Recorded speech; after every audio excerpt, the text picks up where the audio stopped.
പറഞ്ഞ സാധനത്തിന് അതേ മോഡൽ തന്നെ ഞാൻ പറയൂട്ടാ. ഒരു തന്തയില്ലാത്ത പെണ്ണും ഇവിടെ വിചാരിക്കണ്ട. മനസ്സിലായ? ആരും എന്നോട് പറയണ്ട. മനസ്സിലായ? ഇപ്പൊ പറഞ്ഞ അതേ വീട് തിരിച്ചു പറയണത്. ശരിക്കും പറഞ്ഞാൽ പ്രായത്തിൻ്റെ പക്വത തീരെയില്ലെന്ന് നമുക്ക് ജാസ്മിൻ്റെ ഈ വാക്കുകൾ കേട്ടാൽ മനസ്സിലാവും. വളരെ മോശമായിട്ടാണ് ജാസ്മിൻ ഇവിടെ സംസാരിക്കുന്നത്. ആരോടാണ് സംസാരിക്കുന്നത്? ജിൻഡോയോട്.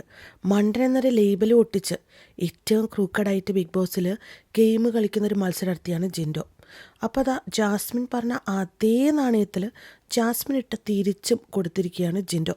പക്ഷേ അത് ജാസ്മിൻ അങ്ങോട്ട് ഇഷ്ടപ്പെട്ടിട്ടില്ല.